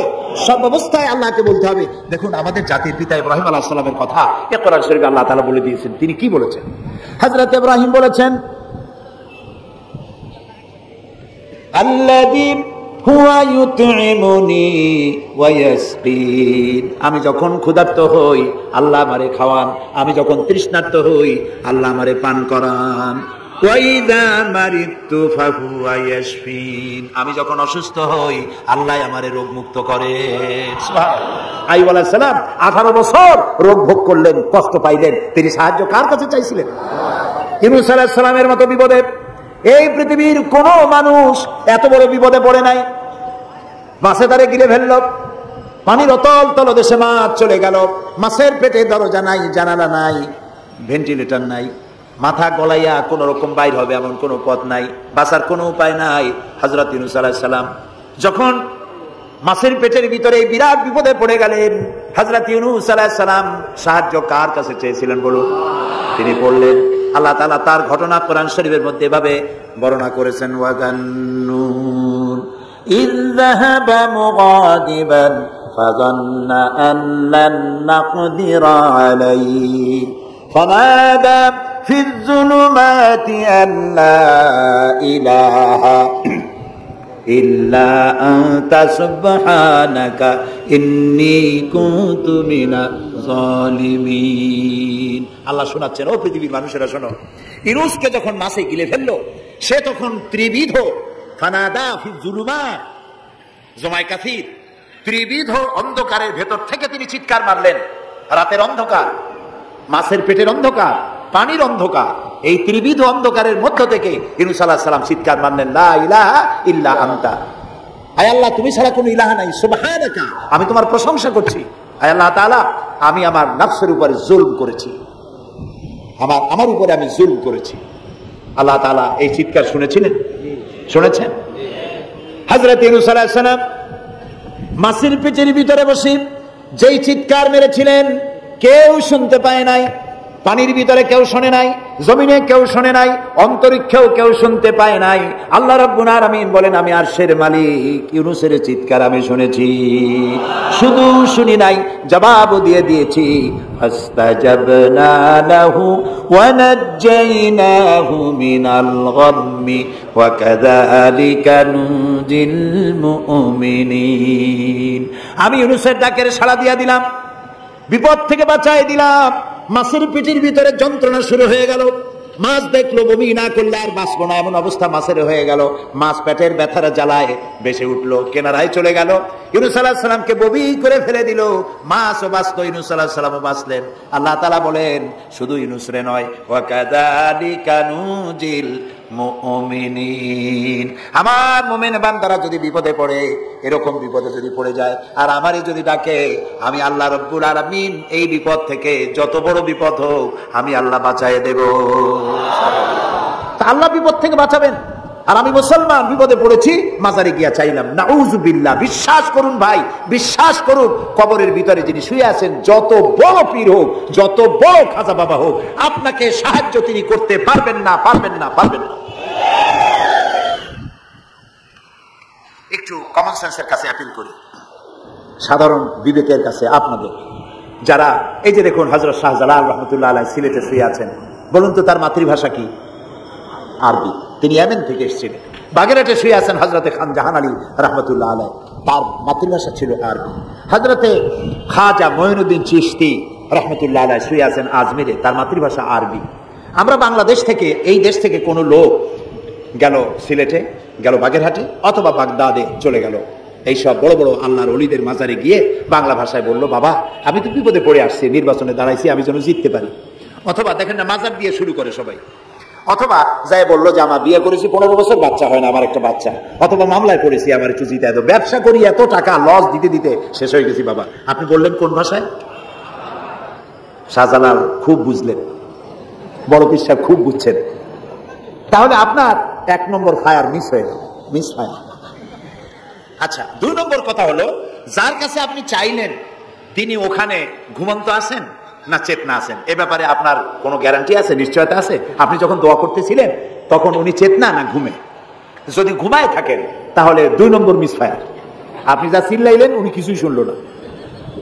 3 নম্বরে, কবরে যে শাহজালাল রাহমাতুল্লাহ আলাইহি অথবা মঈনুদ্দিন চিশতি রাহমাতুল্লাহ আলাইহি, আল্লাহর ওলিরা, যত বড় বড় ওলি আল্লাহ আছেন, যার কাছে আপনি বিশ্বাস করেন ওলি হিসেবে, উনি যে কবরে আছেন তার নিশ্চয়তা কোথায়? কবরে তো নাও থাকতে পারেন, কারণ আল্লাহ তাআলার 2টা জায়গা আছে করা। বিদেহী আত্মা এই দেহ থেকে আত্মা যখন সরে যায়, আল্লাহ যখন নিয়ে যায়, দেহটার তো কোনো দাম নাই, এটা হচ্ছে নশ্বর, আত্মা হচ্ছে অবিনশ্বর। এই দেহটা মাটির সাথে পচে যাবে, গলে যাবে, কোরআন শরীফে বহুবার বলা হয়েছে। তো আল্লাহ তাআলার 2টা মেহমানখানা আছে, একটা হলো সিজ্জিন আর একটা নাম বলেন ইল্লিন। 2টা মেহমানখানা। যেমন এই পৃথিবীতেও মেহমানখানা 2 রকম হয়, সরকারের 2 রকম মেহমানখানা। চোর, ডাকাত, খুনি, বদমাস, এগুলি যদি গ্রেফতার হয় তাহলে ওরা খাবে কি? ওদের তো শ্বশুর বাড়ি দিয়ে অথবা বাপের বাড়ি দিয়ে ভাত খাবার দেওয়া হবে না, গভর্নমেন্টের মেহমান হয়ে গেছে। কাজী এদের জন্য মেহমানখানা গভর্নমেন্টের একটা আছে, সরকারি মেহমানখানা। ওইটা কোনটা কোনটা? ও, তাও আপনারা চেনেন। আরেকটা মেহমানখানা হচ্ছে ভিআইপিদের জন্য, যারা ভেরি ইম্পর্টেন্ট পার্সন অথবা ভেরি ভেরি ইম্পর্টেন্ট পার্সন যারা, তাদের জন্য, অর্থাৎ প্রেসিডেন্ট, প্রধানমন্ত্রী, মন্ত্রী, এমপি, সচিব, ওনারা যখন বাংলাদেশের কোনো জায়গায় বেড়াতে যান তখন সরকারি মেহমানখানা ওনাদের জন্য থাকে। ওইটার নাম কি? সার্কিট হাউস, ডাক বাংলা ইত্যাদি, রেস্ট হাউস, এগুলি তার জন্য থাকে। তো পৃথিবীর মানুষের জন্য শ্রেণীভেদে যদি এ ধরনের মেহমানখানা থাকে, তো যারা নাকি দুনিয়া থেকে মারা যাবে ওদের জন্য আল্লাহর মেহমানখানা থাকতে নাই আছে। এবং সেটা আগেই বলেছি, যারা জাহান্নামে যাবে ওদেরকে রাখা হবে সিজ্জিন নামক একটা মেহমানখানা আছে, ওখানে তারা থাকবে। আর যাদেরকে আল্লাহ জান্নাতে নিবেন, তো বিচারের আগে তো জান্নাতে নিবেন না, তাদেরকে ইল্লিন নামক সার্কিট হাউস জাতীয় এই জাতীয় একটা ভালো জায়গায় আল্লাহ তাআলা তাদের রাখবেন। তাহলে আপনি যে কবরের কাছে যায় চাইলেন, হয় ঘুমায় আছে, আপনার ভাষা বুঝলো না, আর কবরে থাকলেও ঘুমে আছে নাকি তাও আপনি জানেন না, আর কবরে নাই এটাও হতে পারে যে আল্লাহ তাআলা অন্য কোথাও তাকে নিয়ে রেখেছেন। কাজেই তিনটা জিনিসই, আপনার পথের ভাড়া নষ্ট, পরিশ্রম নষ্ট, আর তিনটা ফায়ার করছিলেন, তিনটা ফায়ার মিস হয়ে গেল। তাহলে হবে এমন সত্তার কাছে, কোন পীর নয়, বুজুর্গ নয়, খাজা বাবা নয়, চাইতে হবে এমন সত্তার কাছে যিনি কখনো ঘুমান না, যিনি বাংলাও বোঝেন, ইংরেজিও বোঝেন, আরবিও বোঝে, উর্দুও বোঝে, সকল ভাষা যিনি সৃষ্টি করেছেন, সেরকম কেউ কি আছেন? আছেন। কি নাম তা? এক আঙ্গুল আকাশের দিকে উঁচু করে বলেন, নাম কি? আরো জোরে বলেন, আবারও বলেন, সুবহানাল্লাহ, আলহামদুলিল্লাহ বলেন। এই জন্য নবী করিম সাল্লাল্লাহু আলাইহি ওয়াসাল্লাম বলেছেন, ওয়াইজা সাআলতা ফাসআলিল্লাহ, কিছু বলতে হলে আল্লাহরে বলো, ওয়াইজা ইসতাআনতা, সুয়াল করলে আল্লাহরে বলো, ওয়াইজা ইসতাআনতা ফাসতাইন বিল্লাহ। আর যদি সাহায্যের প্রয়োজন হয় কোনো ব্যাপারে, যে কোনো ব্যাপারে সাহায্যের প্রয়োজন, আল্লাহর কাছে চাও। আমাদের অবস্থা হলো এই যে ইমাম তো দুর্বল, বিপদে পড়লেই দৌড় দেয় মাজারের দিকে। মুসলমানের সম্পর্ক মাজারের সাথে হবে না, সম্পর্ক হবে মসজিদের সাথে।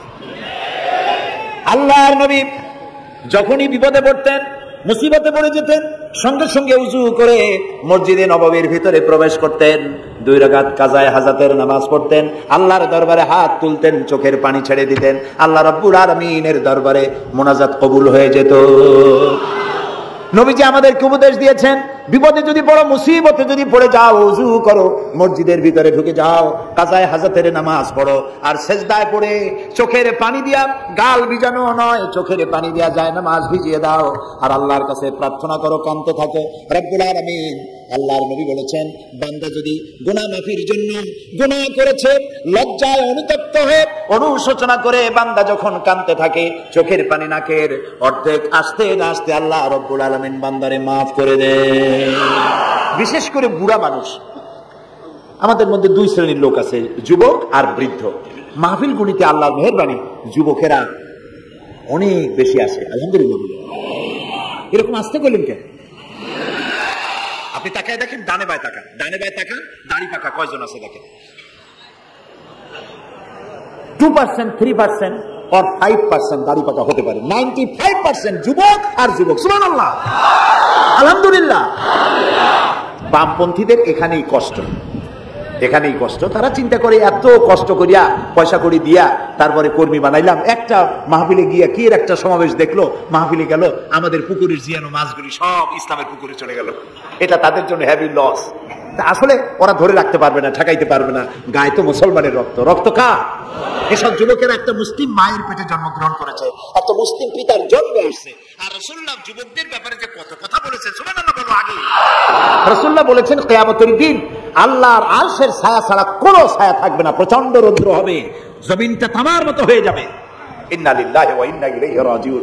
সেই জায়গায় আরশের নিচে 7 শ্রেণীর লোকদেরকে আল্লাহ তাআলা জায়গা দেবেন। কয় শ্রেণী? ওর মধ্যে এক শ্রেণী হচ্ছে শাবুন নাশা ফি ইবাদাতিল্লাহ, ওই সব যুবক যারা রাত কাটিয়েছে আল্লাহর ইবাদতের মধ্য দিয়ে। সুবহানাল্লাহ।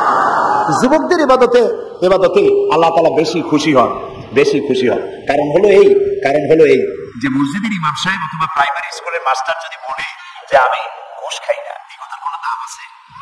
আপনি প্রাইমারি স্কুলের মাস্টার, আপনি মসজিদের ইমাম, আপনার ঘুষ দেবে কেটা? ঘুষ খাই না বললে তো হবে না। কোন মন্ত্রী যদি বলে, এসপি যদি বলে, দারোগা যদি বলে ঘুষ খাই না, 1000 বার দাম আছে, ঠিক না ভাই? এখন একজন বুড়া যদি বলে যে প্রত্যেক রাত্রে আমি তাহাজ্জুদ পড়ি, আপনি তো পড়বেনই, কারণ আপনার তো ঘুম আসে না। কাশিতে এমনটা পাইছে, সরবাড়ির কাছে আসতে পারে রাতের বেলায়, খালি কাশা, জম্মের কাশা। আর যুবকের তো তামাম দুনিয়ার ঘুম আইসে তাইছে ধরে। সেই যুবক সে যদি এই ঘুমকে দুহাতে ঠেলে দিয়ে যদি মধ্যরাতের পরে, রাতের 2/3 পরে যদি নামাজে দাঁড়ায় যায়, আল্লাহ রাব্বুল আলামিন খুশি হয়ে যান। সুবহানাল্লাহ বলো। এই যুবকদের সম্পর্কে রাসূলুল্লাহ কি সুন্দর কথা বলেছেন।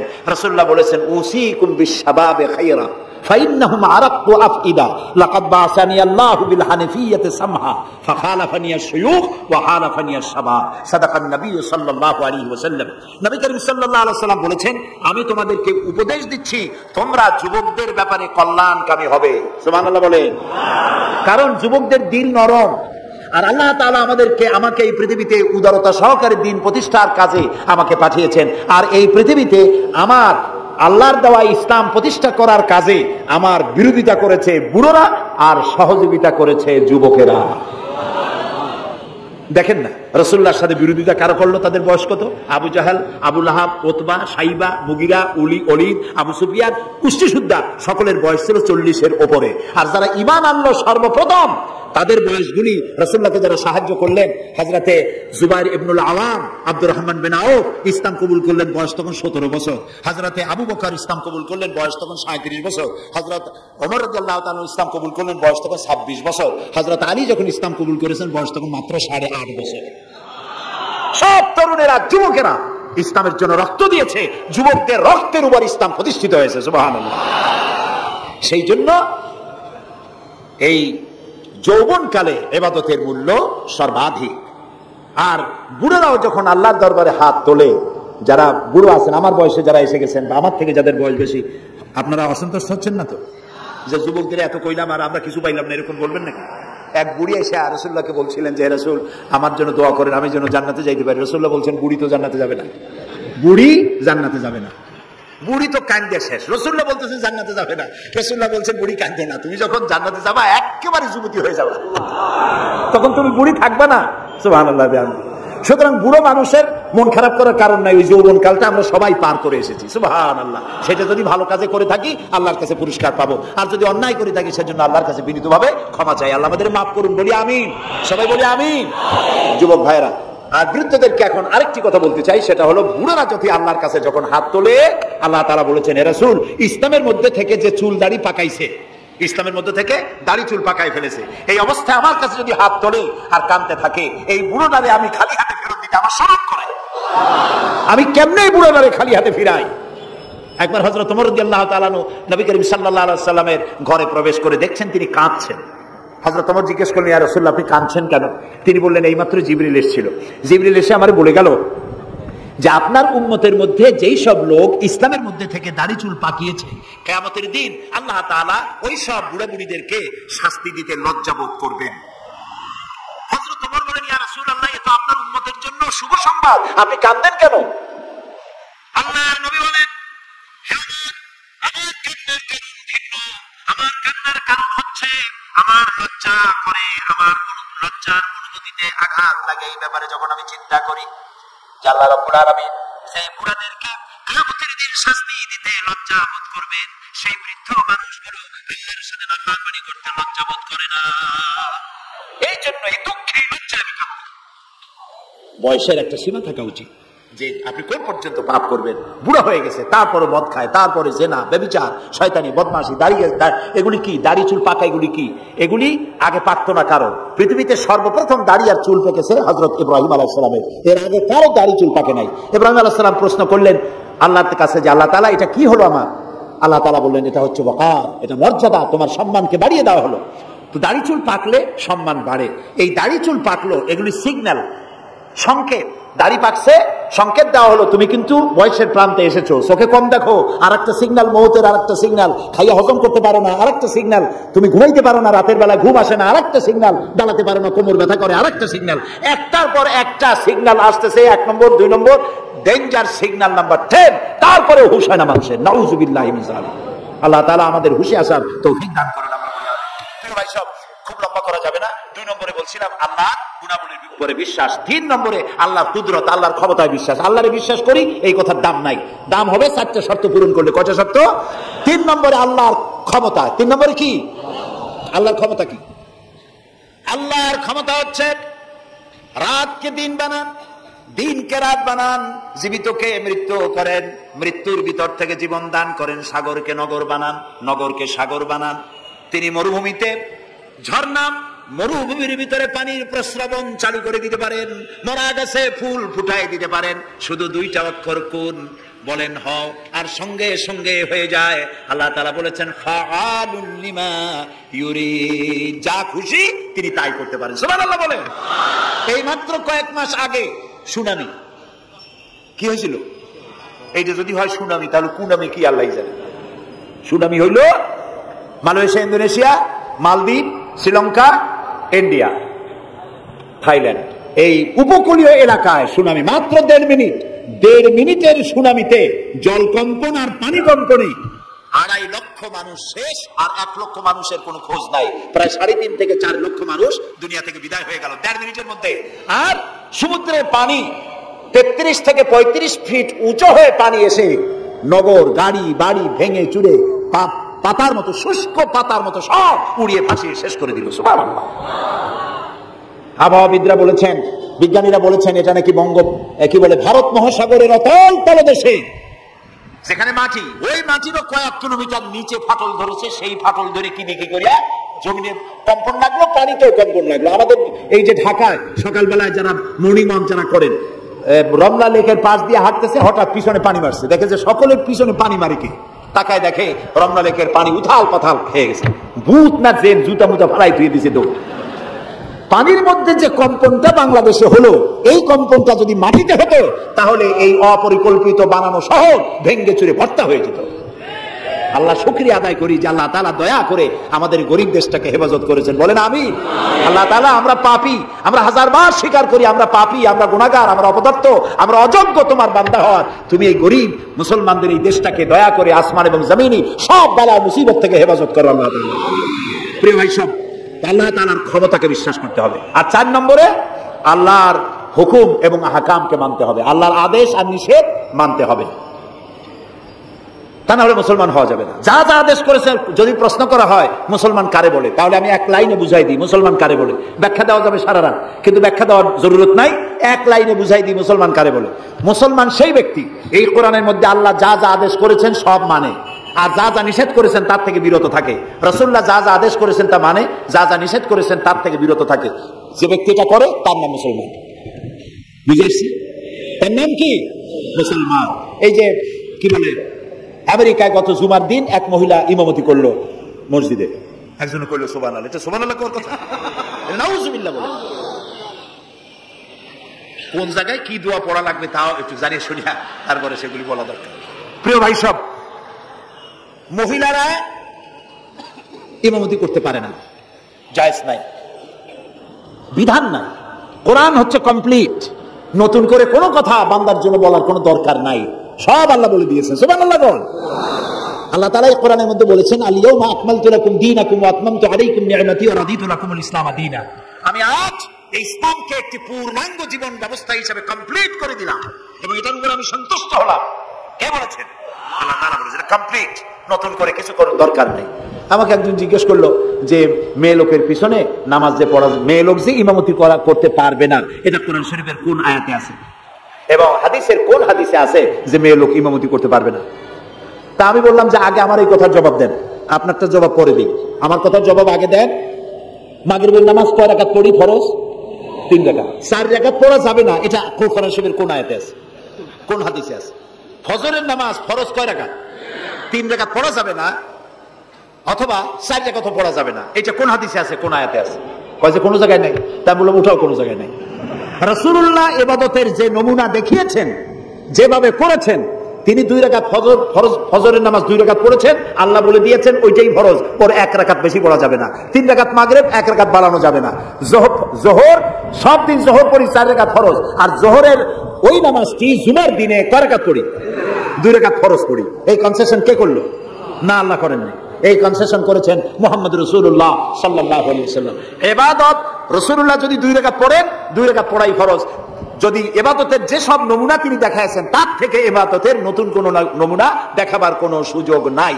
মহিলাদের আল্লাহ পাক এই পৃথিবীতে একজন মেয়ে লোককে নবী বানান নাই, বানিয়েছেন? যদি মহিলাদের ইমামতি জায়েজ থাকবে তাহলে নবী করিম সাল্লাল্লাহু আলাইহি ওয়াসাল্লামের জামানায় না হোক, অন্তত তার ইন্তেকালের পরে তার স্ত্রী আমাদের মা হযরত আয়েশা সিদ্দিকা রাদিয়াল্লাহু তাআলা আনহা এবং খাতুনে জান্নাত হযরত ফাতেমা রাদিয়াল্লাহু তাআলা আনহা মসজিদে নববীতে অন্তত একদিনের জন্য হলেও জুমার নামাজের ইমামতি করার চান্স পেতেন। সুতরাং ইসলামে নাই, ইতিহাসে নাই। এগুলি হচ্ছে ইসলামের বিরুদ্ধে পরিচালিত যত ষড়যন্ত্র বর্তমান যুগে শুরু হয়েছে, এটাও তার আরেকটি ষড়যন্ত্র ইসলামের বিরুদ্ধে। প্রিয় ভাই সব, এই জন্য আমাদের মনে রাখতে হবে নতুন কোনো কথা আমরা মানি না। কোরআন এবং হাদিসের মধ্যে আল্লাহ তাআলা সব কমপ্লিট করে দিয়েছে, সুবহানাল্লাহি ওয়া বিহামদিহি। এই জন্য আল্লাহর হুকুম এবং আহকামকে মানা, এই চারটি কাজ, এই চারটি শর্ত যদি পরিপূর্ণ করতে পারি তাহলে আমরা পুরোপুরি মুসলমান। মিথ্যা কথা বলা যাবে না, ওজনে কম দেওয়া যাবে না, খাদ্যে ভেজাল দেওয়া যাবে না, মদ জুয়ার কাছে যাওয়া যাবে না, জেনা ব্যভিচারের কাছে যাওয়া যাবে না। সকল ব্যাপারে আমাদেরকে ঐক্যবদ্ধ থাকতে হবে ইসলামের উপরে। আমরা বলি আলহামদুলিল্লাহ। প্রিয় ভাই সব, আজকে আমাদেরকে, আমি আর লম্বা করতে চাই না, অন্তত এতটুকুন জন্য আল্লাহ আমাদেরকে আমল করার তৌফিক দেন। আমরা বলি আমিন, সবাই বলি আমিন। এজন্য চাই আমাদের দেশে আমরা যেন এই দেশটিকে, পৃথিবীর প্রত্যেকটি মুসলিম দেশের আশেপাশে আরো অনেক মুসলিম দেশ আছে, আর আমাদের ভৌগোলিক অবস্থানটা এমন যে আমাদের আশেপাশে অনেক বড় বন্ধুরা এত বড় আমাদেরকে মহব্বত করেন, কাটা তার দিয়ে বেড়া দিতেছে। তারা আমাদেরকে সাংঘাতিক ভালোবাসে, আমাদের সাথে কোলাকুলি করে, কিন্তু মাঝখানে একটা বড় মাদার গাছ আছে। কথা বুঝতে পেরেছি? এই জমিনে বাস করতে হলে সম্মান নিয়ে, ইজ্জত নিয়ে, স্বাধীনতা নিয়ে যদি বাঁচতে হয়, তাহলে এখানে একটি আদর্শিক বাঁধের প্রয়োজন। ওরা কাঁটা তারের বেড়া দিয়েছে, আমরা আদর্শের বেড়া দেব। সেই আদর্শের নাম হলো ইসলাম, কেবলমাত্র ইসলাম, একমাত্র ইসলাম। এবং এই আদর্শ সকলের জন্য, কারণ ইসলাম তো আমার একার না। ইসলাম কি আমার একা? আপনাদের একা? ইসলাম কার? আল্লাহর। জোরে বলেন, ইসলাম কার? অনেকে প্রশ্ন করেন যে ইসলাম যে আপনারা ইসলাম করেন, ইসলাম যদি পৃথিবীতে আসে, যদি বাংলাদেশে কায়েম হয়, তাহলে হিন্দু, খ্রিস্টান, বৌদ্ধ ওদের কি হবে? তা আমি বলি, দেখেন, মায়ের চাইতে খালার মহব্বত বেশি হয়, এটা খুব সুলক্ষণ না। এটা কি লক্ষণ? এটা একটা কুলক্ষণ। হিন্দু কার? জবাব দেন। হিন্দু কার? খ্রিস্টান কার? বৌদ্ধ কার? ইহুদি কার? আমরা কার? আর এই কোরআনটা আল্লাহ তাআলা। বলছে তা ঠিক, কিন্তু কোরআন তো 1400 বছরের পুরানা। এই পুরানা জিনিস দিয়া এই বিজ্ঞানের যুগে এটা চলবে কেমনে? কেমনে আমরা একসাথে থাকবো? বলি ভাই, সূর্যটা কতদিনের পুরাতন কন্ত দেখি? তা তো কোটি কোটি বছরের পুরানা।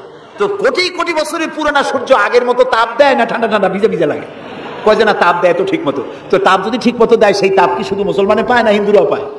ডাবের পানি যখন আমরা খাই, মুসলমানের মুখে মিষ্টি লাগে, আর হিন্দুরা যখন ডাব খায় তিতের চোটে গাল কানের কাছে যায় না? সবাই সমানভাবে পায় বলেন?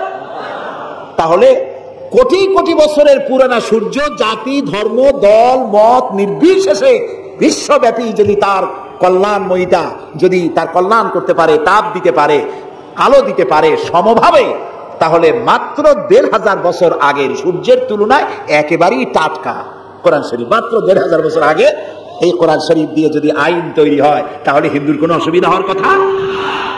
খ্রিস্টানের, মেয়ে লোকের, পুরুষের কারো কোনো অসুবিধা হবে? হতে পারি না, যেহেতু এই কথাগুলি কার? আল্লাহ তাআলার কথা। দেখুন, কোরআন যদি মানা হয়, যেখানে মানবেন সেখানে শান্তি, যেখানে মানবেন না সেখানে অশান্তি। আল্লাহ তাআলা এই কোরআন বোঝার তৌফিক আমাদেরকে দান করুন। আমরা বলি আমিন। কোরআন এইভাবে এই সামান্য সময় বোঝানো সম্ভব না। সেই জন্য আমি আপনাদেরকে উপদেশ দেওয়ার মতো আমি এরকম ধৃষ্টতা দেখাবো না। আমি পরামর্শ দিতে চাই আপনাদেরকে, যে সেটা হচ্ছে কোরআন বোঝার জন্য তাফসীর পড়বেন। কি পড়বেন কন্ত? যেই তাফসীরটা পড়লে পরে ইসলাম বুঝবেন, নিজেকে বুঝবেন, নিজের দায়িত্বের অনুভূতি বুঝবেন, সেই তাফসীরটার নাম তাফহিমুল কোরআন। বলেন তো নামটা কি? আর একবার বলেন। 19 খণ্ডে সমাপ্ত। এটি নামটা যদিও আরবি, এটি বাংলায় অনুবাদ করা হয়েছে। বাংলা আমার মায়ের ভাষা। আলহামদুলিল্লাহ কোন? বাংলা ভাষার জন্য আমরা গর্বিত। আলহামদুলিল্লাহ কোন? আর ভাষার স্রষ্টা পৃথিবীর কোনো মানুষ নয়। ভাষার স্রষ্টা কে?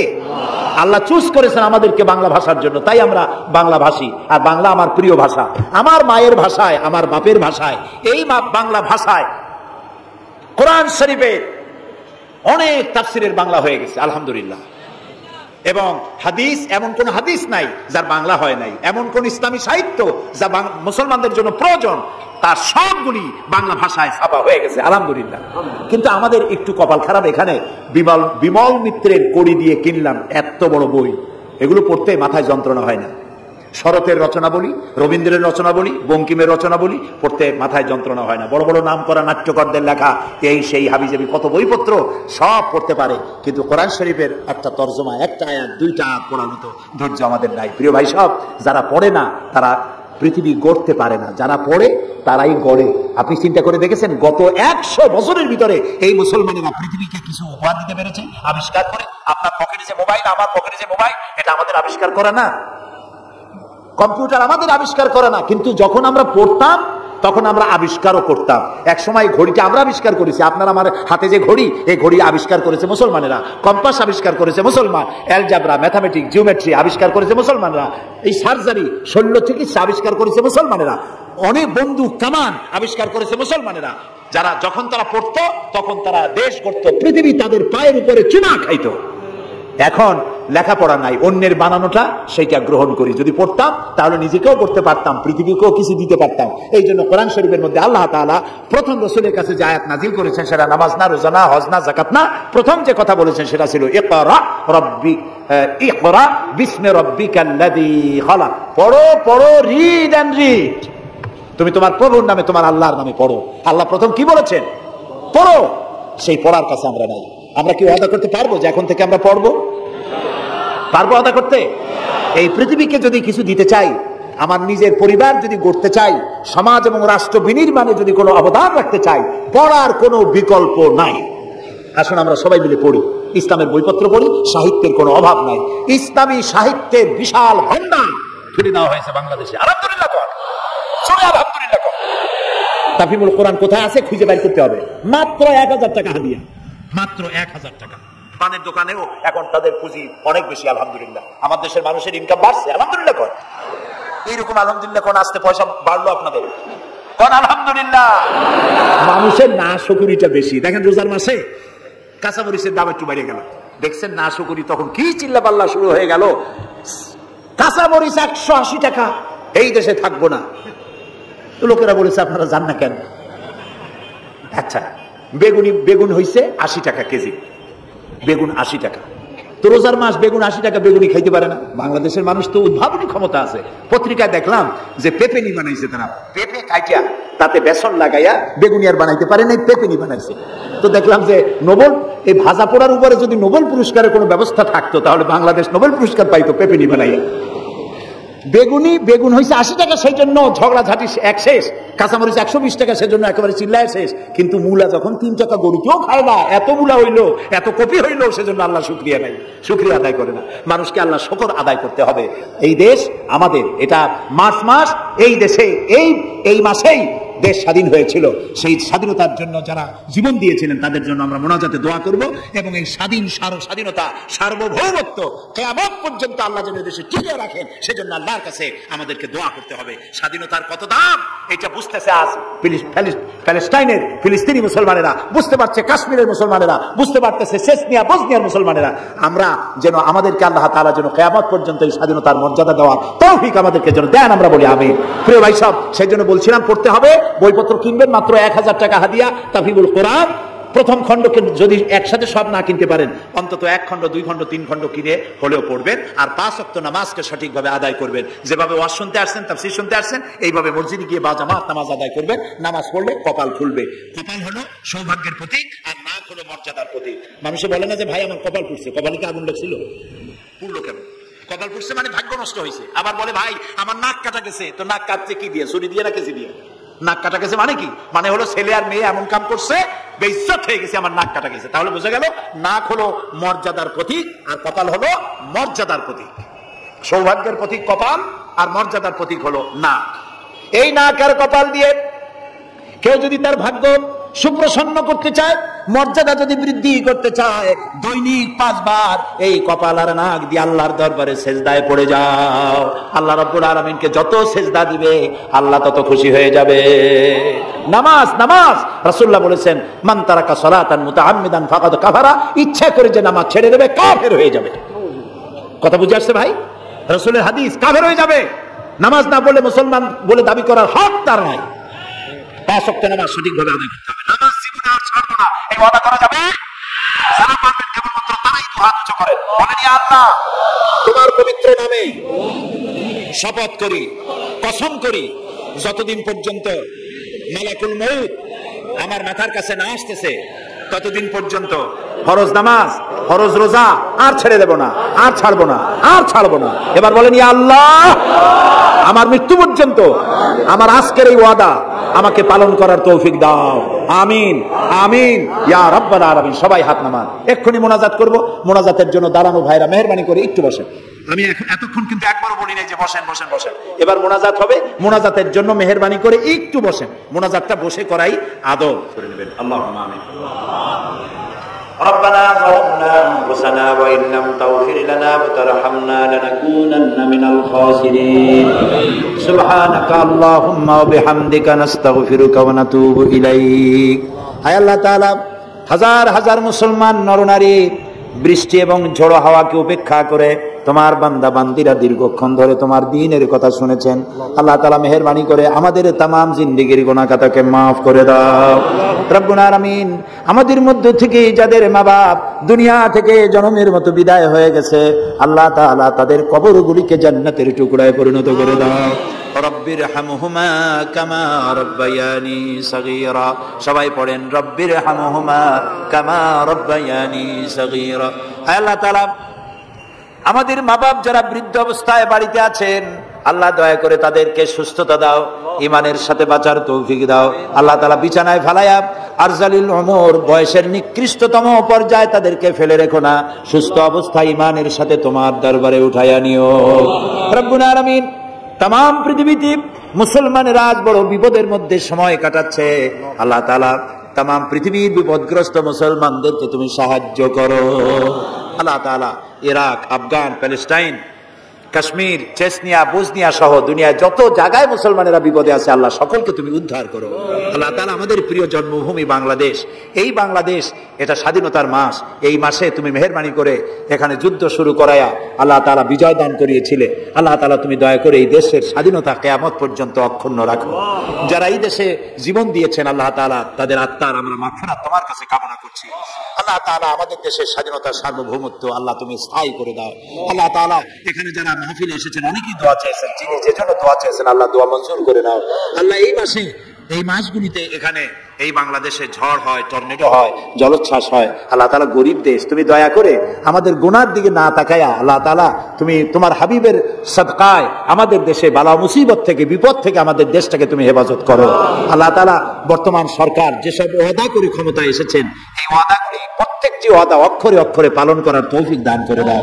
আল্লাহ তাআলা সন্ত্রাস থেকে আমাদের এই জাতিকে তুমি রক্ষা করো। আল্লাহ কারা এই দেশে বোমা মারে, কারা গ্রেনেড হামলা চালায় তুমি তাদেরকে জানো। আল্লাহ তাআলা তুমি দয়া করে এদেরকে হেদায়েত নসিব করে দাও। আল্লাহ তাদেরকে হেদায়েত নসিব করে দাও। আল্লাহ তোমার ইলমে যদি জানা থাকে ওদের কপালে হেদায়েত নাই, তাহলে তুমি হামান, সাদ্দাত, ফেরাউন এদেরকে যেভাবে গজব দিয়েছো, আমার দেশে যারা নৈরাজ্য সৃষ্টি করতে চায়, গ্রেনেড হামলা করে, বোমা হামলা করে, মানুষ মারে, সন্ত্রাসী তৎপরতা চালিয়ে মানুষকে হত্যা করে, আল্লাহ এদেরকে ওইভাবে গজব দিয়ে, লানত দিয়ে বিদায় করে দাও। আল্লাহ তাআলা আমাদের দেশটাকে তুমি দয়া করে রক্ষা করো, হেফাজত করো। আল্লাহ তাআলা, আল্লাহ তাআলা মিরপুর সমাজ কল্যাণ পরিষদ বহু কষ্ট করে আয়োজন করেছেন। আল্লাহ তাআলা তারা যেন ঋণগ্রস্ত না থাকে। যত লোক মাহফিলে বক্তব্য শুনতে এসেছেন, আল্লাহ তাআলা যাওয়ার সময় তাদেরকে এই পরিষদকে সাহায্য করে যাওয়ার জন্য তৌফিক দান করে দাও। আল্লাহ তাআলা মা বোনেরা যারা এসেছেন তাদের গুনাহ খাতাকে মাফ করে দাও। মা বোনদেরকে পর্দায় থাকার তৌফিক দান করে দাও। নিঃসন্তানীকে সন্তান দিয়ে দাও। মা বোনদের এমন আমল করার তৌফিক দাও যাতে করে কিয়ামতে হযরত আয়েশা, হযরত খাদিজার সঙ্গে হাসর নসিব হয়ে যায়। রব্বুল আলামিন আমাদেরকে বিবি বাল বাচ্চা যা দান করেছো সবগুলিকে আল্লাহ তুমি দিনদার, ইমানদার, নামাজি, পরহেজগার বানায় দাও। আমাদের যাদের অসুখ বিসুখ আছে আল্লাহ দয়া করে আমাদের রোগ ব্যাধি ভালো বানায় দাও। রব্বানা তাকাব্বাল মিন্না ইন্নাকা আনতাস সামিউল আলিম ওয়া তুব আলাইনা ইন্নাকা আনতাত তাওয়াবুর রহিম। সুবহানা রাব্বিকা রাব্বিল ইজ্জাতি আম্মা ইয়াসিফুন ওয়া সালামুন আলাল মুরসালিন ওয়ালহামদুলিল্লাহি রাব্বিল আলামিন। ওয়াজাল আখিরা কালামিনা ইনদাল মাউত লা ইলাহা ইল্লাল্লাহু মুহাম্মাদুর রাসূলুল্লাহ। আসসালামু আলাইকুম।